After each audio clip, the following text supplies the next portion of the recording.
Hey everybody, good afternoon. Hi, Weisha. The president is tracking the tragic school shooting at Perry Middle and High School in Iowa. Our hearts break for the families of the victims in yet another act of senseless gun violence. We are grateful for the brave first responders who are on the scene, and unfortunately there is no longer an active threat to the school. I should say fortunate, not unfortunately. Senior White House staff have been in touch with the governor's office, and federal officials are working with local law enforcement to support their investigation. We will know more as they complete their work.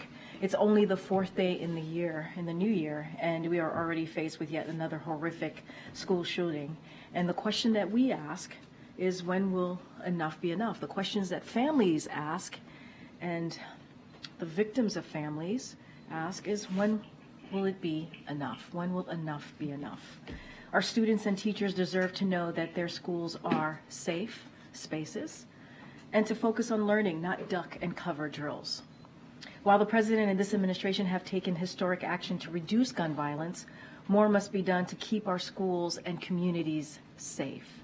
Congress must enact universal background checks, ban assault weapons and high-capacity magazines, require safe storage of firearms, end the gun industry's immunity from liability, and pass a national red flag law. We cannot allow these tragedies to continue. We have to do something. With that, as you can see, the Admiral is back with us in the room to discuss some new information we have today on Russia's pursuit of ballistic missiles to enable its brutal war in Ukraine and answer some questions on that topic. All right, Admiral. Good afternoon, everybody. Over the course of 5 days around the New Year's holiday, Russia launched repeated waves of aerial attacks against Ukraine. These massive bombardments used drones and missiles to strike cities and civilian infrastructure all across the country. Strikes reportedly hit a maternity hospital, a shopping mall, residential areas, killing dozens of innocent people and injuring hundreds more. As Russia continues to launch these brutal attacks, the United States has new information to share about the support that Russia is receiving from third countries. Due in part to our sanctions and export controls, Russia has become increasingly isolated on the world stage, and they've been forced to look to like-minded states for military equipment. As we've been warning publicly, one of those states is North Korea. Our information indicates that the Democratic People's Republic of Korea recently provided Russia with ballistic missile launchers and several ballistic missiles. On the 30th of December, 2023, Russian forces launched at least one of these North Korean ballistic missiles into Ukraine. This missile appears to have landed in an open field in the Zaporizhzhia region.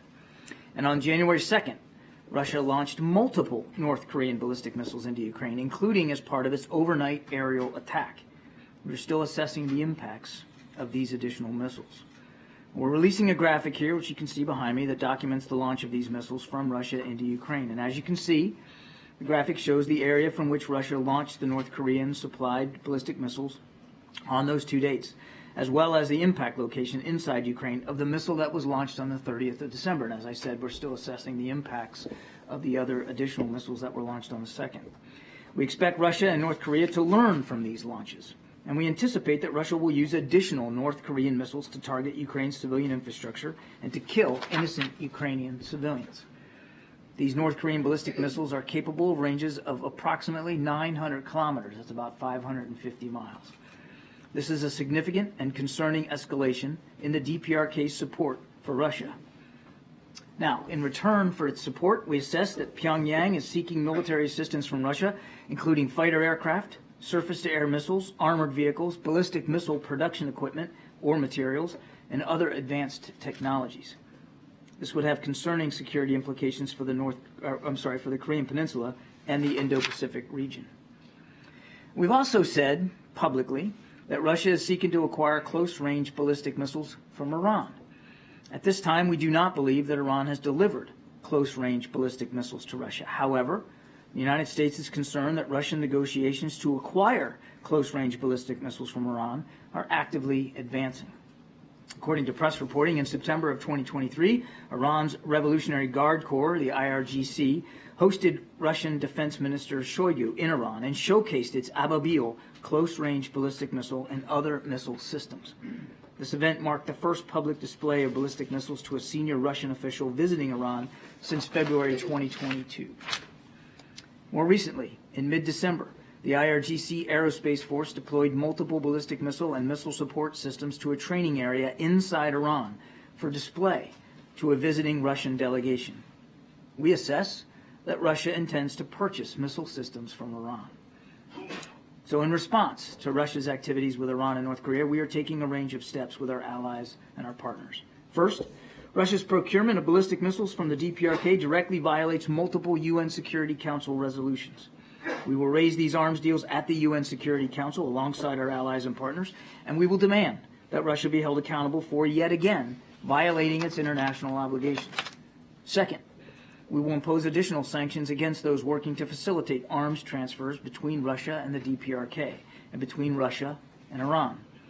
Third, we will continue to release information to the public and expose these arms deals, as we are doing today, because we will not allow countries to aid Russia's war machine in secret. But here's the bottom line. The most effective response to Russia's horrific violence against the Ukrainian people is to continue to provide Ukraine with vital air defense capabilities and other types of military equipment. To do that, we need Congress to approve our supplemental funding request for Ukraine without delay. Russia is relying upon its friends to replenish its military stockpiles and enable its war against Ukraine. Iran and the DPRK are standing with Russia.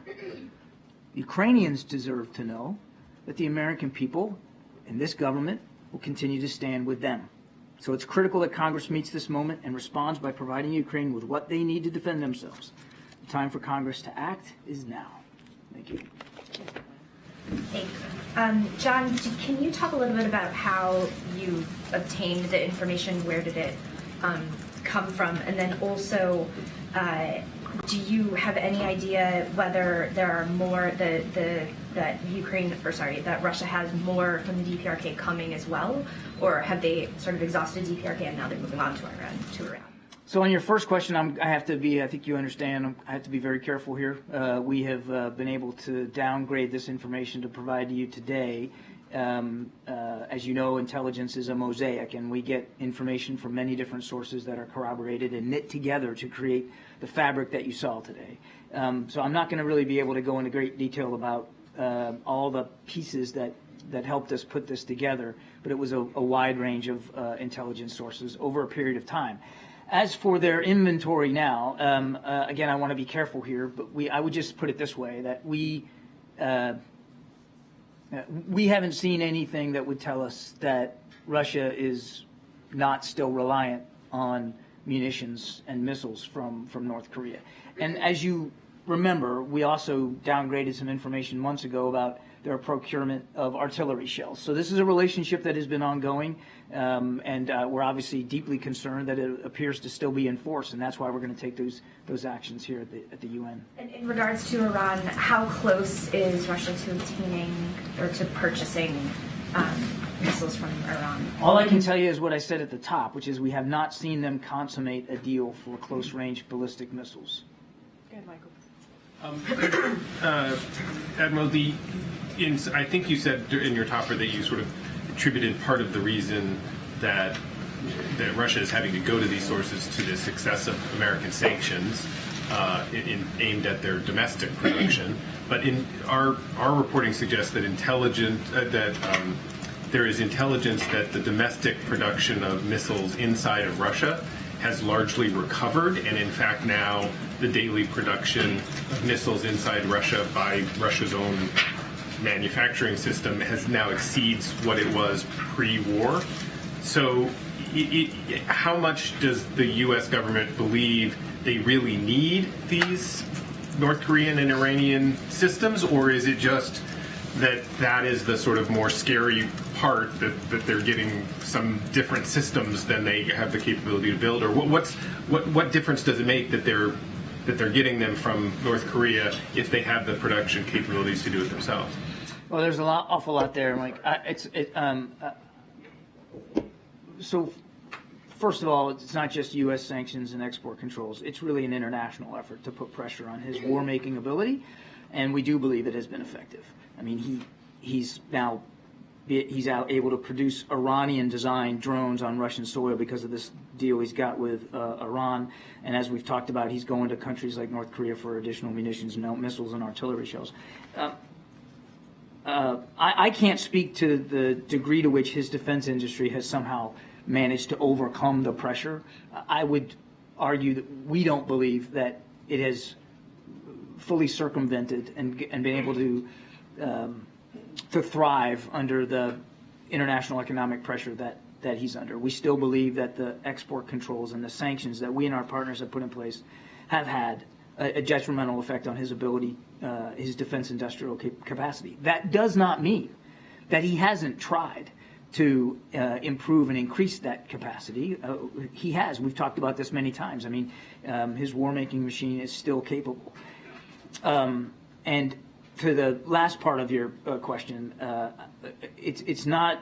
We're not seeing anything that would tell us that these particular capabilities add something he doesn't already have. He already had a pretty sophisticated missile capability before he decided to invade Ukraine, but it certainly is additive to his capability. And as he tries to, again, without getting into a debate about how much he has or hasn't improved his defense industrial base, as he certainly tries to recover from the pressure he's under, these are additive elements to his ability to continue to hit civilian infrastructure. It is, though, of a piece of a larger effort by Mr. Putin to weaponize the winter, to target specific civilian infrastructure and facilities to try to break the back of the Ukrainian people. John, I want to go back to something you said yesterday. You said Hamas still has a significant force posture inside Gaza. And I'm wondering how you square that with the civilian casualties. I mean, if an estimated 22,000 people have died, and you're saying that Hamas still has a significant presence in Gaza, aren't you essentially saying that this campaign is not effective? No, that's not what I'm saying at all. First of all, we're not chipping in from the sidelines here and giving them a report card on all their operations. You can still be effective against the leadership of an organization and still have many members of the organization survive. They have gone after the leadership at various levels, and they will continue to do that. But I don't see the dissonance there. So you deny that the civilian casualties are disproportionate to achieving their objective of eliminating Hamas? We've been very clear about civilian casualties, Mary. Zero is the right answer. We want to see them do more to reduce the impact on the civilian population and to protect innocent lives. I mean, we don't want to see a single more civilian killed here. I guess when the civilian casualty outweighs the losses to Hamas this significantly, this drastically, if that many people have died and you still have a significant presence inside of Gaza, at what point do you say this strategy isn't working? That would be for the Israelis to speak to. This is their operation, not the United States operation. They would have to make those kinds of decisions. I will tell you that they believe that they still have a viable threat by Hamas, that the Israeli people are still under a threat by Hamas, an organization that has vowed to do October 7th over and over and over again, that doesn't believe that Israel should exist as a nation. And so they're prosecuting against that threat. And we are continuing to talk to them about how they do that, because as Secretary Blinken has said, how they do it matters. And we want to make sure that they're doing it effectively, clearly, against the leadership of Hamas, going after their ability to command, control, and resource themselves, at the same time protecting innocent lives. Thanks, John. ISIS has claimed responsibility for the attack in Iran. Is that the U.S. conclusion as well? And what is your analysis, or the U.S. analysis then, of ISIS's strength and whether it's increasing? We have seen the public credit now that ISIS-K has taken for the attack in Iran. We're certainly in no position to doubt that claim by ISIS-K. And I'm sorry, the second question was? What your analysis is of Islamic State's strength, given the fact that they were able to carry out that attack. Difficult to make a quantitative or qualitative assessment of their strength based on this event, this one event.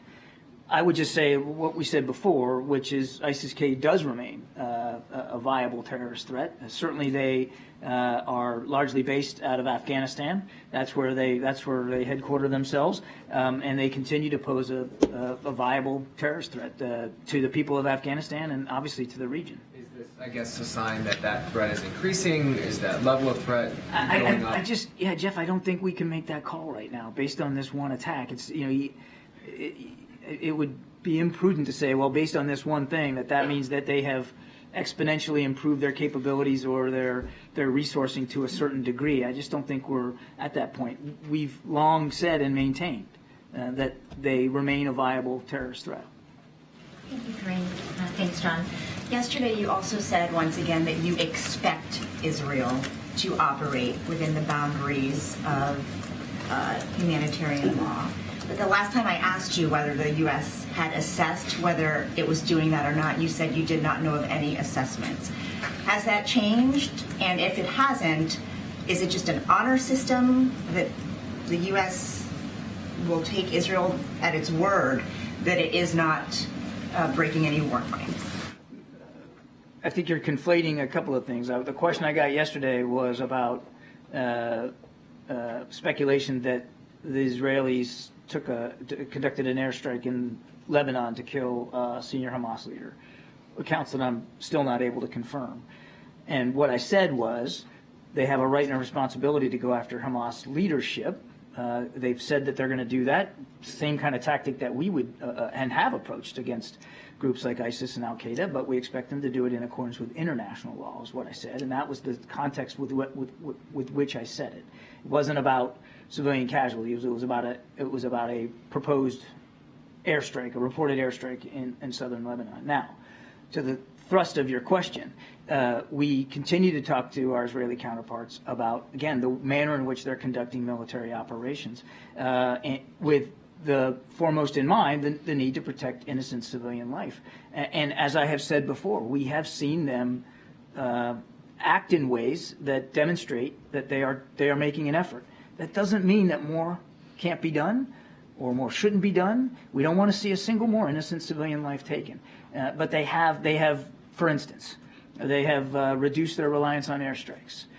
They have, in some cases, conducted operations at smaller unit levels so that they can be a little bit more precise. They have publicized areas where people can go to be safe from combat operations, and they have opened up humanitarian corridors. So they are making an effort. Again, doesn't mean that more can't be done. So I hear what you're saying, and if you continue to say you do a lot of talking to Israel, you do a lot of talking to partners in the region. Have you taken any action to this day to assess whether Israel is following the rules of war or not? I am not aware of any kind of formal assessment being done by the United States government to analyze the compliance with international law by our partner Israel.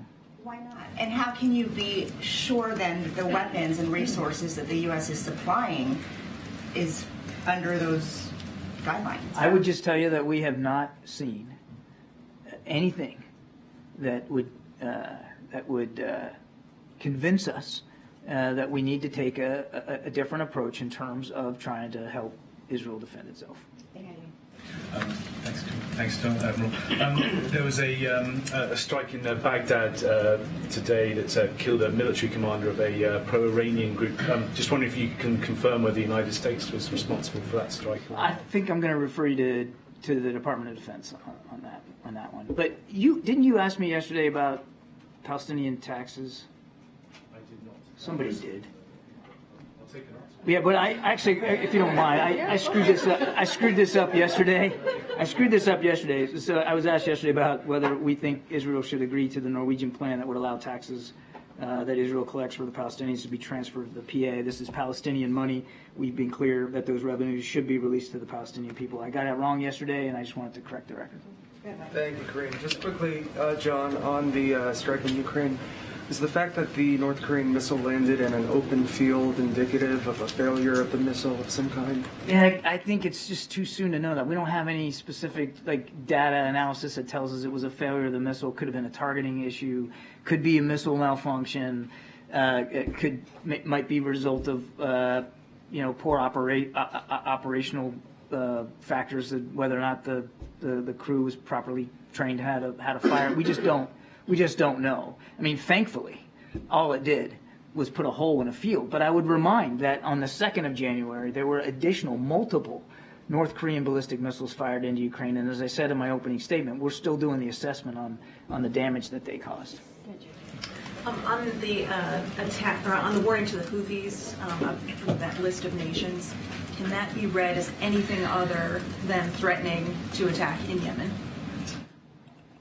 It's a pretty clear statement of how concerned we and our 12 other partners are, particularly, about what the Houthis are doing in the Red Sea.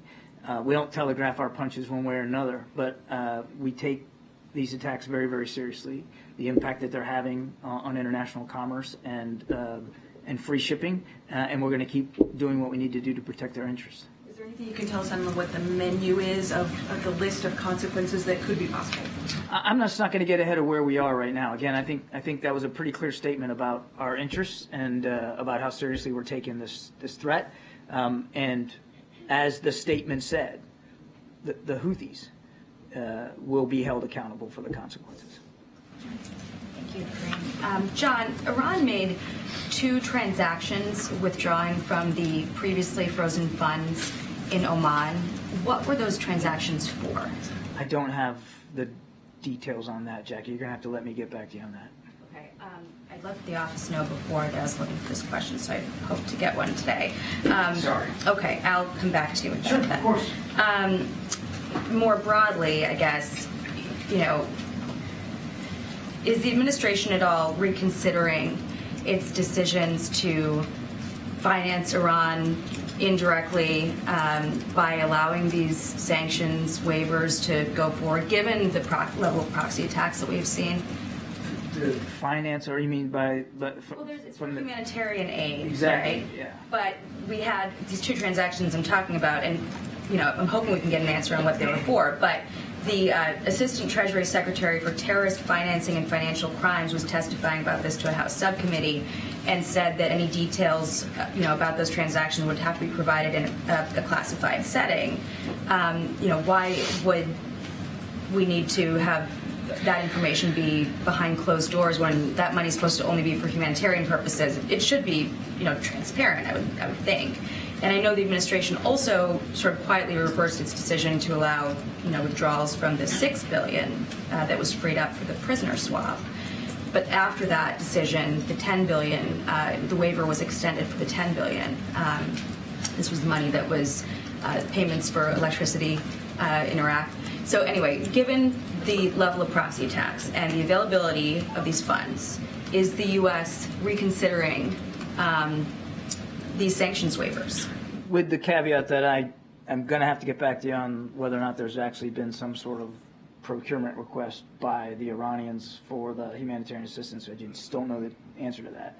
So with that as a caveat, I would tell you that, again, none of that money goes to the Iranian regime, and none of it goes to the mullahs. It is if it has been allocated against, it would go to approved vendors that would purchase food, water, medicine, agricultural products, and then ship that directly into Iran for the benefit of the Iranian people. And this really, what your question kind of goes.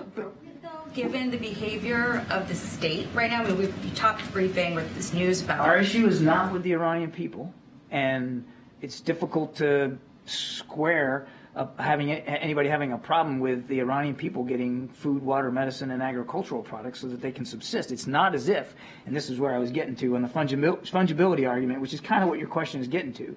It's not as if the mullahs are sitting around thinking, well, how can we make the lives of the Iranian people better?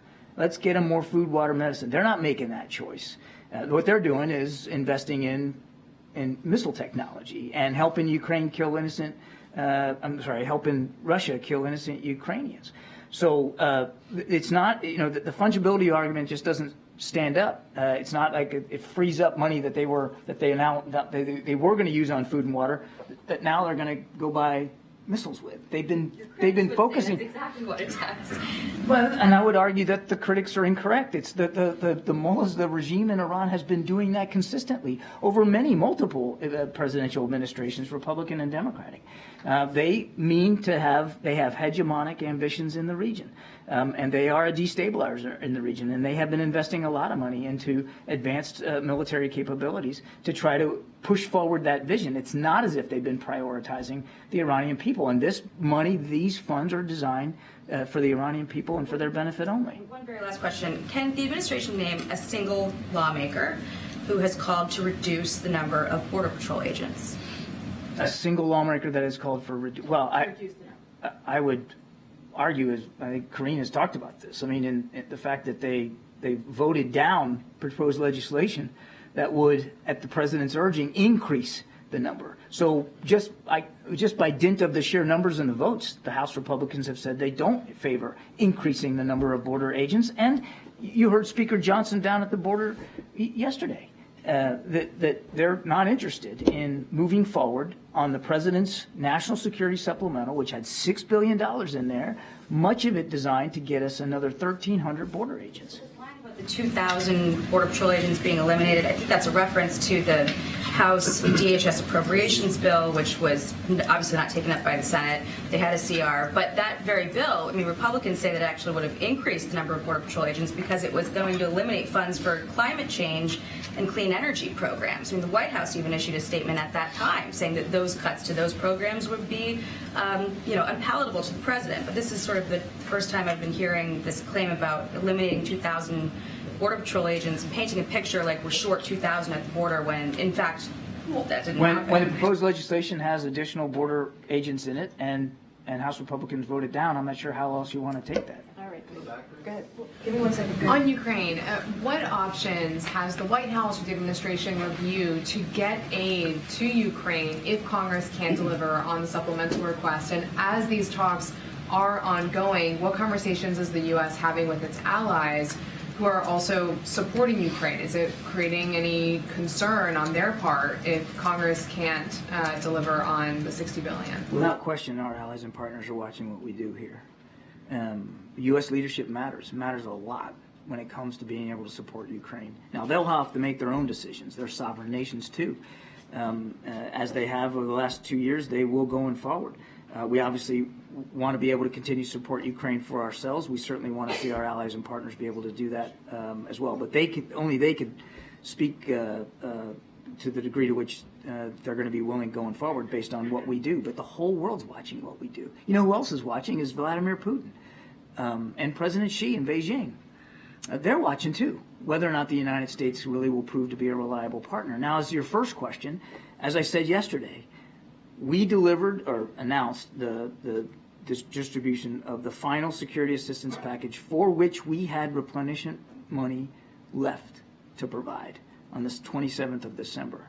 There isn't any more money to do that. Now, I'm not going to get ahead of where we are and speak about hypotheticals or branches that we might try to pursue going forward, but we need this money. The answer to this problem, as I said in my opening statement, is Congress acting on the supplemental request so that we can continue to help Ukraine defend itself. Thank you so much. A quick question on the conflict in the Middle East. Does the administration believe that the blast in Tehran is linked to efforts to widen the Gaza war to the broader Middle East? And I asked the same question about the U.S. strike in Baghdad that we reported today. On the U.S. strike, I'm going to refer you to the Department of Defense. I'm not in a position to speak to that specifically. I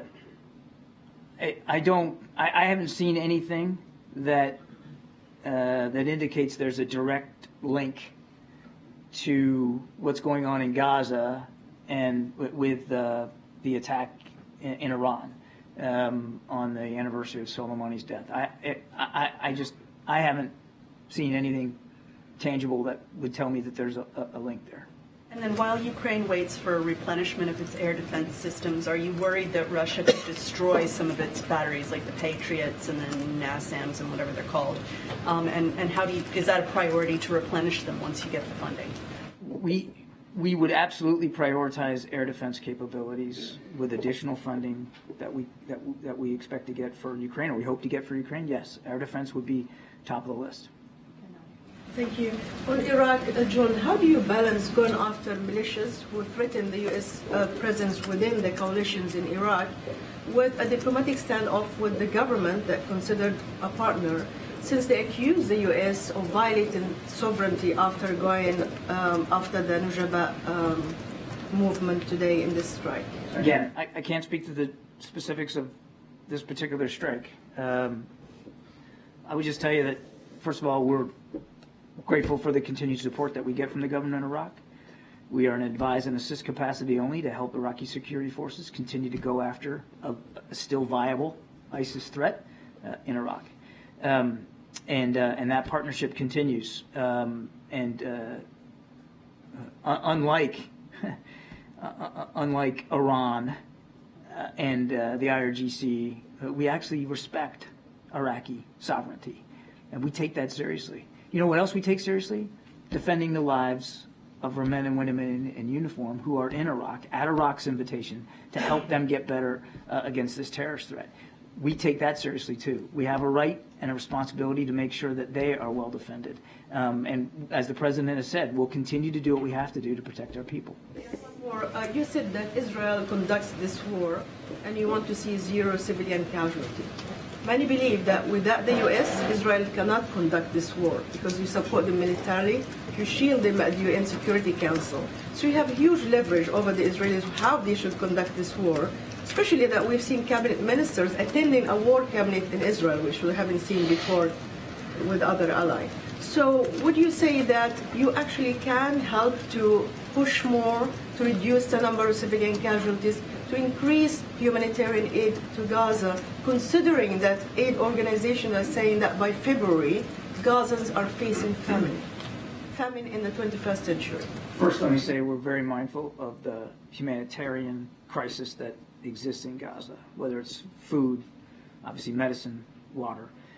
And that is why, to your specific question, we have worked hard since the beginning of this conflict to talk to the Israelis about how they're conducting these operations, to lead the world literally in increasing humanitarian assistance inside Gaza now. Now, there's 2 gates open, Rafah and Kerem Shalom. That's not by accident. That's because the our American diplomatic efforts have done so much to get those gates open, and the trucks continue to flow. Not as much as we want, but they are.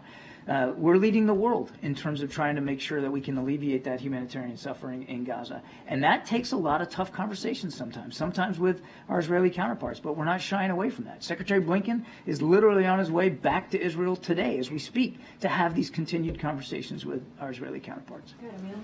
Thank you, Karine. Thank you, John.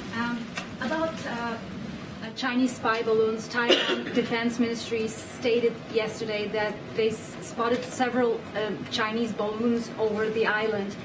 Does the White House have any reaction? Also, are you concerned about election interference as the election is approaching?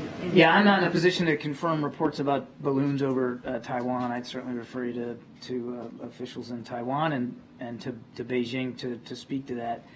We obviously support the democracy and the democratic institutions of Taiwan. And we want to see free, fair, open, transparent elections there. And we're certainly mindful that outside actors could try to interfere. And we continue to urge anyone outside Taiwan not to interfere in their ability to have a free, fair, democratic election. Thank you, Karine. Happy New Year, Karine. Happy New Year, Admiral. On a somber note, Kirby, the youngest hostage being held captive in Gaza, turned 1 yesterday in captivity. So, Kfir, wherever you are, Yom Holedet Sameach, happy birthday. Kulanu mitpalelim mishvilcha, we're all praying for you. I have 2 questions about the recent U.S. intel report that came out regarding the Shifa Hospital being used as a Hamas command and control center. First of all, can you share with us what new information has come to light now that we didn't already know back in November when the Israelis took control of the complex? I'm not aware of any new information that has come to light since the Israeli operation at Al-Shifa. So this recent intel assessment is only confirming what we already knew then? It is. And my second question is, what's your reaction to U.S.-funded agencies like UNRWA that have had a presence in these hospitals, that have had schools that is being alleged to have been used as stockpiles for weapons? Does this make them complicit in any way?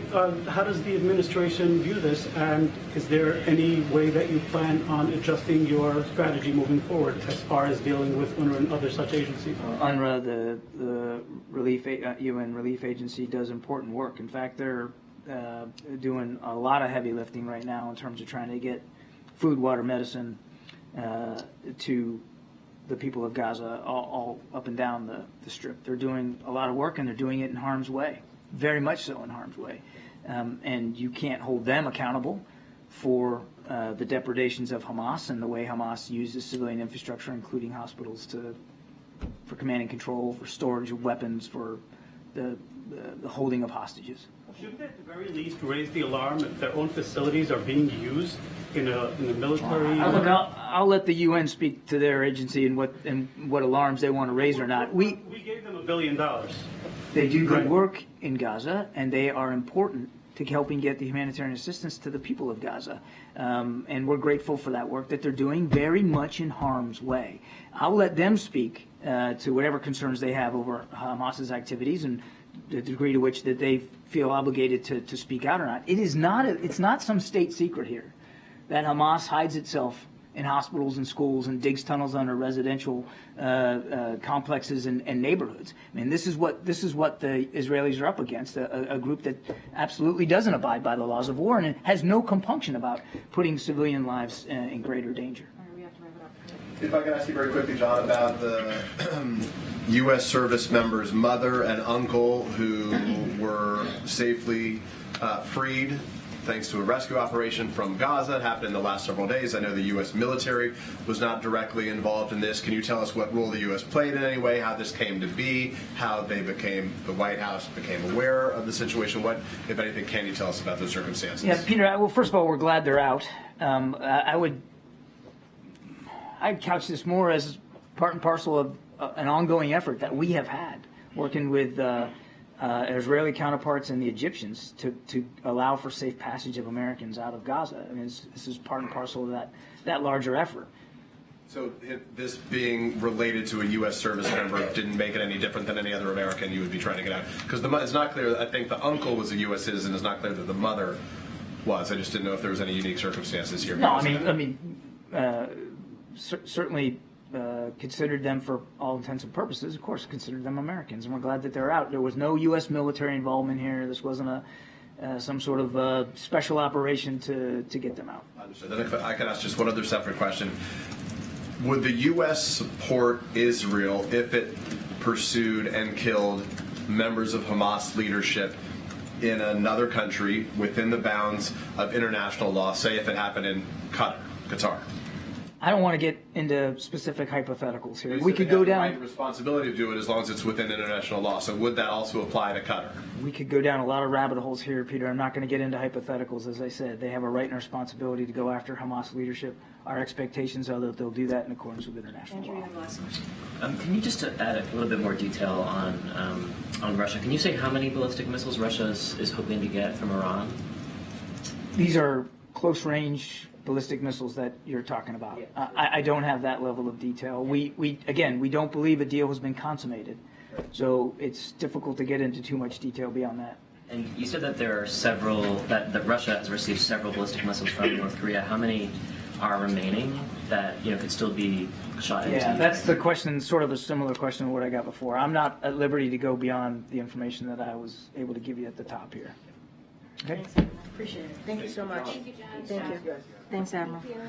All right, Colleen, you want to reset us? Yes. Okay, so on Senator Menendez yesterday, does the president believe that the senator should have any access to sensitive information given the gravity of the allegations against him? Look, as you just said, this is serious. This situation is very serious, and we have said that many times before. We think it is important, right, that he did indeed stepped down from the chairmanship. I'm just not going to get beyond that. I want to be really careful here. But again, we see this as very serious, and we think that it's the right thing to do that he stepped down from his chair.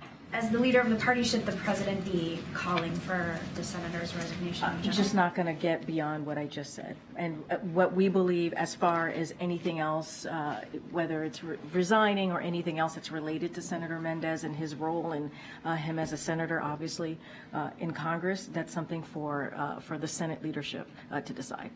And then on the school shooting in Iowa, I wondered if you could talk about anything the White House has coming on gun safety or gun control, and what more can the White House be doing this year as we're looking at another shooting? Look, and I stated in the top how we're just a couple of days in, right? We're just a couple of days into the new year, and we're talking about another shooting. And that is heart-wrenching, and that is heartbreaking. And as I stated at the top, enough is enough. And we're going to continue certainly to call on Congress to act. Obviously, Congress did act in a bipartisan way, passing the first comprehensive piece of anti-gun violence legislation that the president signed.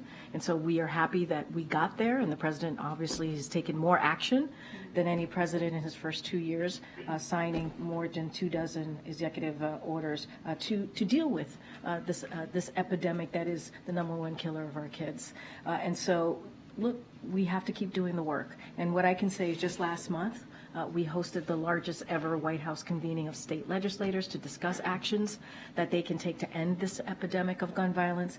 And so we also announced the Safer States initiative to drive additional progress from investments in gun crime prevention and intervention to common sense laws to keep guns out of dangerous hands. And so we're going to keep doing that. And this is, again, this is a president that has taken unprecedented action here.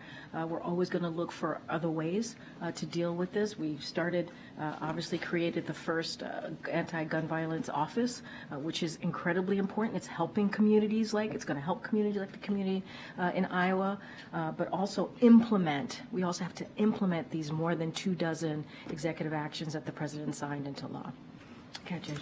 On the child tax credit, would President Biden be open to a tax deal that includes a child tax credit being expanded and renews the expired research tax credits? So obviously the president strongly believes that any bill that is out there in Congress that certainly cuts taxes for big corporations must cut taxes for working people and families with children, right? Especially to reduce child poverty. That's why the American Rescue Plan, the first piece of legislation that this president signed that only had Democrats votes on it, was so important because it had that child tax credit in it. And what we learned from that is it helped cut child poverty by nearly half. And so obviously this is something that the president supports. And so we'll see. We will see what Congress brings forth. So the part about renewing the expired research tax credits, he also supports that? So that is something that I need to be really mindful and talk to our team here about that. I just don't have anything beyond that, but obviously this is something that is incredibly important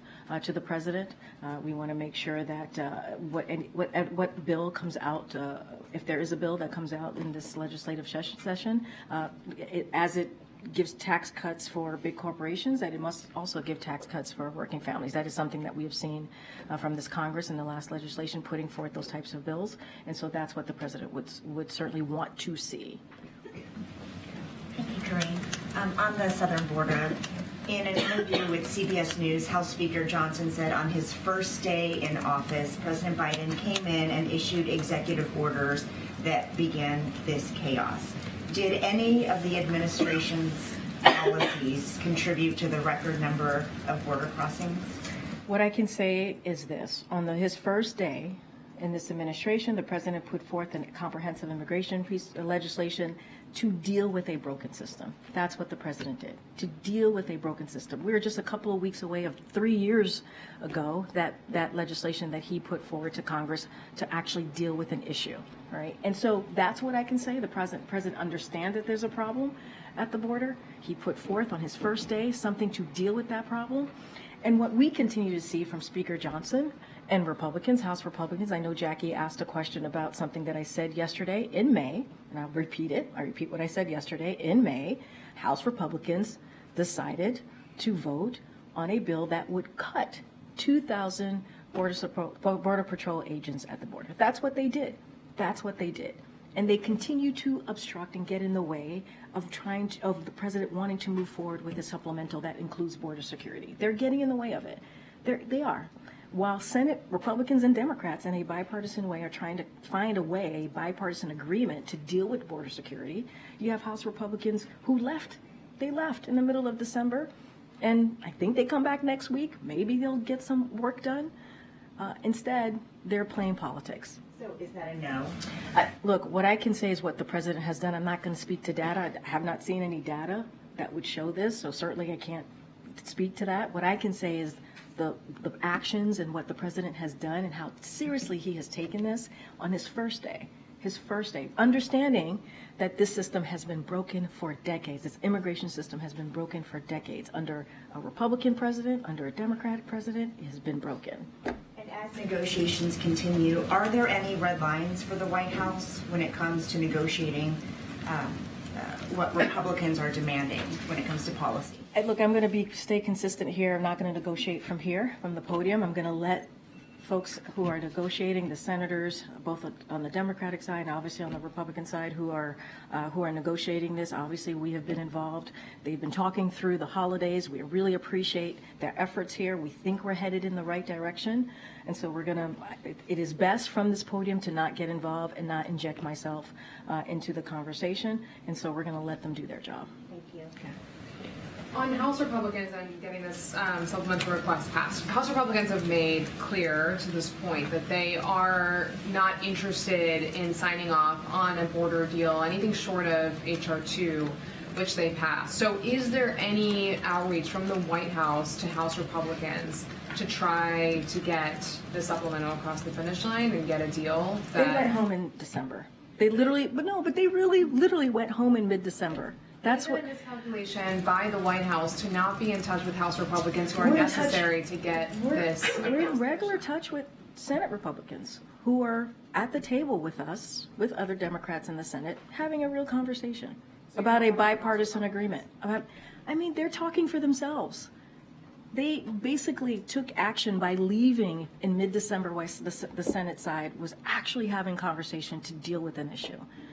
They're playing politics. So I'm going to let them, their actions are speaking for themselves. We're going to have a real conversation where the negotiation is actually happening in good faith with both Democrats and Republicans in the Senate, and that matters. That matters. And so we think it's going in the right direction. We want to continue to have those conversations. It's been happening for some time now.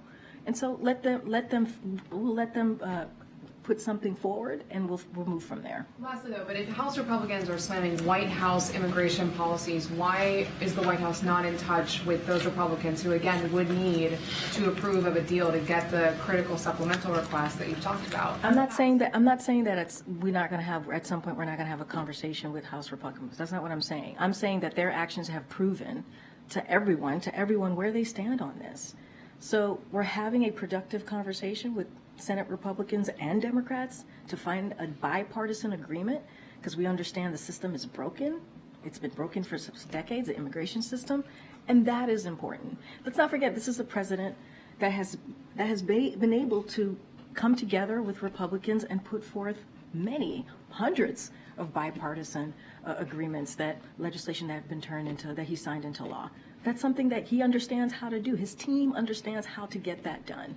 But, House Republicans, again, they left in mid-December and have not returned to actually deal with this in a real way. Instead, they're playing politics. That's what we're seeing. I'm not saying that conversations are not going to happen. Obviously, we have to have the House be involved in this too. But right now, the productive conversations are happening in the Senate.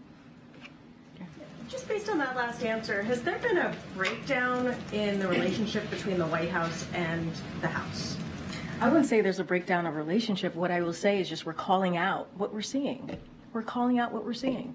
It's the facts. They left in mid-December, and who was left to continue to have the conversation as it relates to the border, right? The border security was the Senate.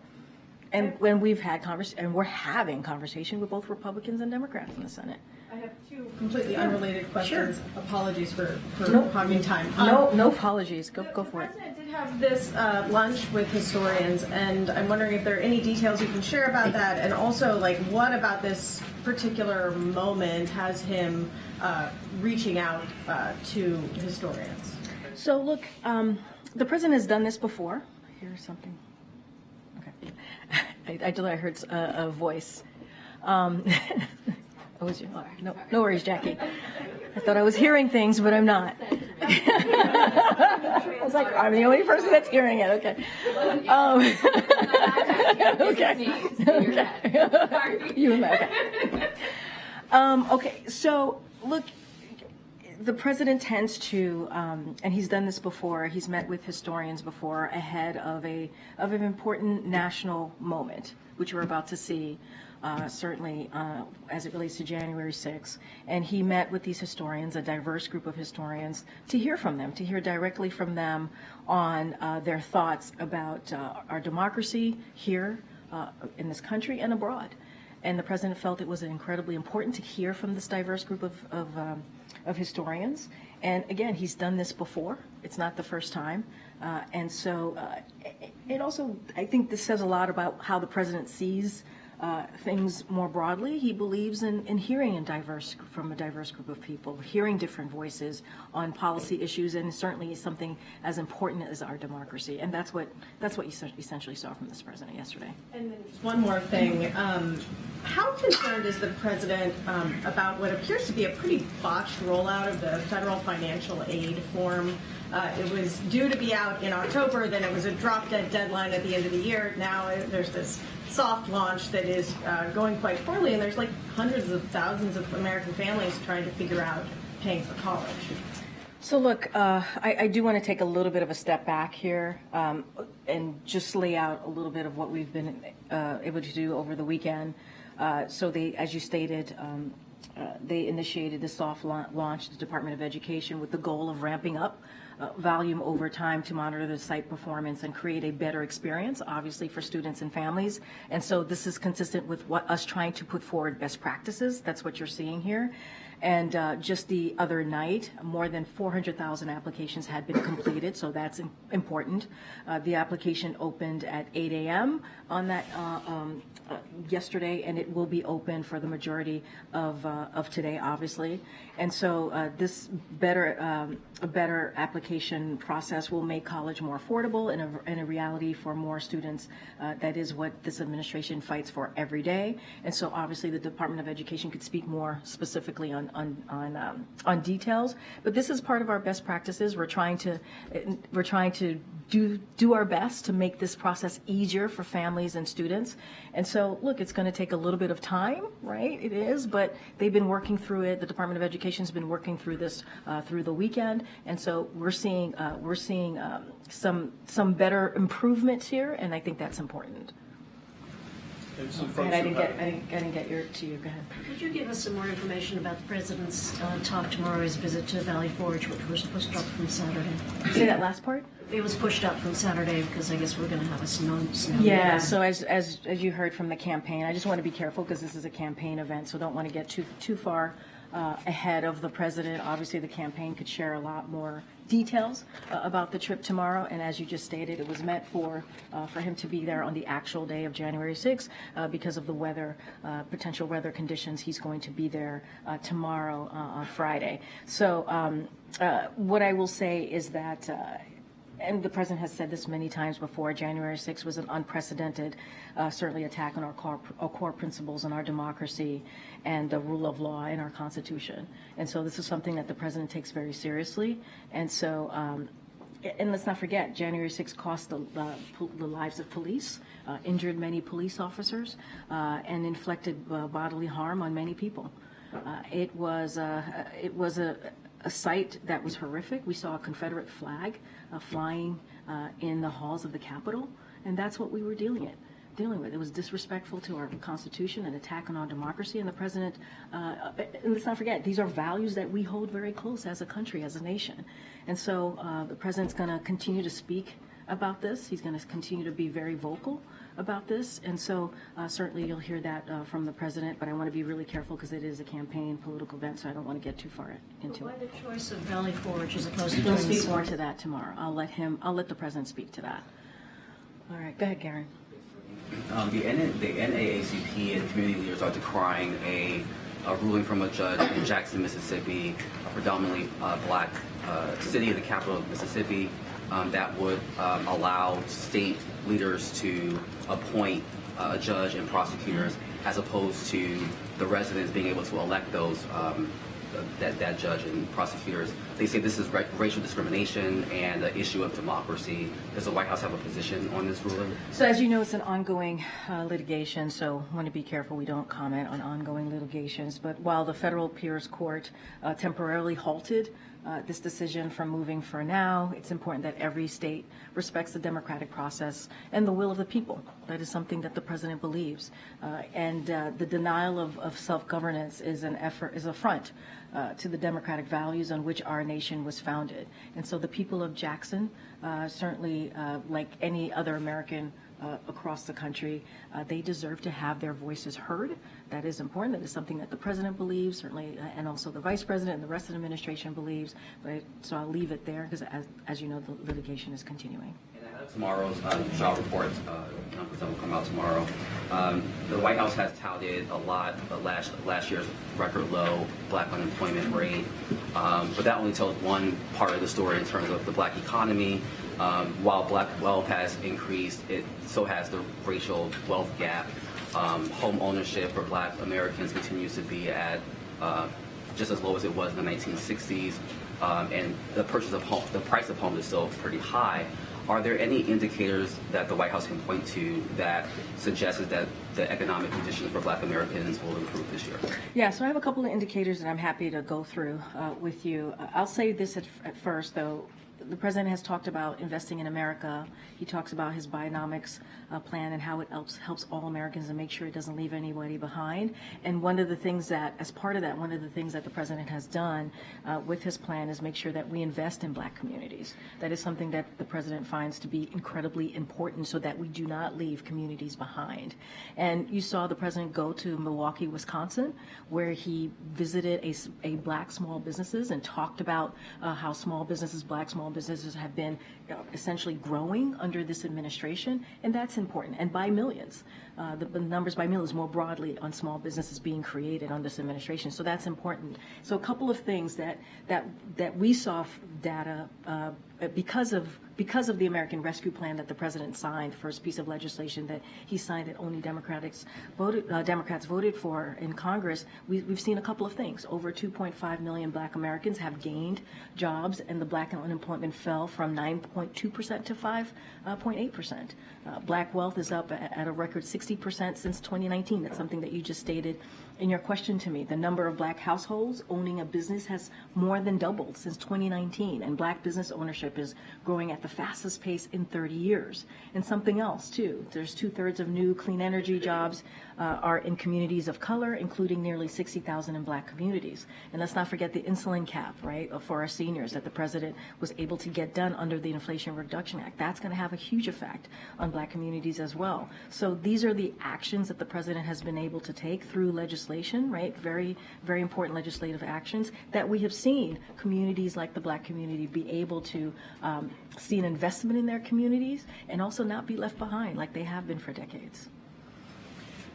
Yeah, thanks. I'm going to ask you about electric vehicles. So Ford today says that in 2023, last year, their EV sales accounted for 3.6% of their overall sales. GM says that it only sold half of what their target was for EV sales. Any consideration to moving some of those EV mandates back and let the technology and market preference catch up? So, Ed, I'll say to you that we have seen 51% of an increase in EV sales. 51%. That's the numbers, and that's across the board. That's the data that we have seen. I'm sure you've seen that number as well. And so I think that's pretty important as we talk about climate change, clean energy. That's important that we're seeing such a boost in electric vehicles. But when you look at the actual numbers, like GM sold 2.6 million cars and trucks in 2023. 76,000 of those were EVs. Ford sold 2 million cars and trucks. 73,000 were EVs. So clearly about 96% of the consumer is saying that they don't want electric vehicles. So why not? We saw a 51% increase in electric vehicles. That's what we've seen, and that's important to note. Okay. Okay. Thanks. Sorry. No worries. What's the White House's reaction to members of President Biden's own administration protesting, or the case of somebody at the Department of Education this week resigning in protest against the president's policies on Israel and Gaza? Look, we've spoken to this before, and what we'll say is that people have the right to voice their opinion. We understand that these are times where people have, it's an emotional time, and we understand that. As it relates to, I think, the Department of Education, I know they put out a statement, so I would refer you to the Department of Education, but that is something that we get. Like, people have opinions, they have thoughts. These are incredibly, personal times for people, right? But I'm not going to say much more on each resignation or each comments that people may have. I will just on that particular one, I would refer you to the Department of Education. Back on that president's speech tomorrow on democracy, and December AP poll, 8 in 10 Republicans said democracy would be weakened if Biden were reelected, and that was also the view of 56% of independents. So is the president's speech tomorrow aimed at trying to convince Republicans and independents otherwise, or is it more aimed at sort of rallying Democrats about how important an issue this is? So I appreciate the question. Tomorrow's a political campaign event speech, so I'm not going to get into the reasoning behind what the president is there for, right, specifically on a campaign basis. I'm not going to get into his remarks or his speech. That is something that the campaign can deal with directly on this particular question. What I can say more broadly of what the president has said about January 6th and how it was an attack on our democracy, our fundamental values, how it was unprecedented, and how we have to continue to speak out, and it is important to do so. I can't speak to your specific question about outreach or the campaign, anything related to the 2024. Okay, Karen. Thanks. Some hospitals in at least 8 states have brought back some form of masking now due to rising cases of respiratory viruses, including flu and COVID. Does the White House think more hospitals across the country should be considering that right now? The masking piece, that is, and we've always been very consistent on this. That is something that is localized or hospitals, communities, cities, states, they have to make their own decisions. That's not something that we get involved in. And how about Americans broadly now? There's 31 states in the latest data that have high or very high levels of respiratory illness, RSV, flu, and COVID. What should Americans be doing with the recommendation? So, look, it is up to each and every American to make their decision on what they want to do. We have a range of tools, right? That is something that we've been able to do these last 3 years for people to protect themselves from the impact of COVID, whether it's a vaccine, whether it's at-home testing, whether it's treatments, right? All of these things are incredibly important. So there are tools available for folks, and we're going to certainly encourage Americans to take those steps. We're not going to. It is up to them. It is up to them as it relates to masking what individual Americans want to do. That is not something that we're going to regulate. Back here. What do you say? Go ahead. Go ahead. It's unbelievable. Unbelievable. I love you so much, James. Go ahead. Go ahead. It is. On gun control, you mentioned the 2022 bill the president signed. Yeah. Do you think that that bill is having an impact on the number of mass shootings that we're seeing now? So look, I think that piece of legislation certainly was important. It is taking steps for states, for example, and states to take actions to deal with gun violence in their communities, but we need more. We're always going to say we need more. The president also took, as I mentioned earlier, 2 dozen actions, right? Executive actions to deal with to deal with gun violence, the epidemic that we're seeing across the country. But honestly, the way that we're going to deal with this is to have legislation that deals with high-capacity magazines, assault weapons ban. That's how we're going to move forward, a national red flag ban, and that's how we're going to deal with this epidemic that we're seeing across the country. That's why we keep saying enough is enough. Congress needs to act. Yes, it was important that we took the step. 30 years. It took 30 years to sign that bipartisan, not to sign, but to get that bipartisan legislation done, and the president obviously signed it. But we need more. It is not enough. That's what we believe. It's just not enough. All right, everybody. I'll see some of you tomorrow. Thank you. Thank you.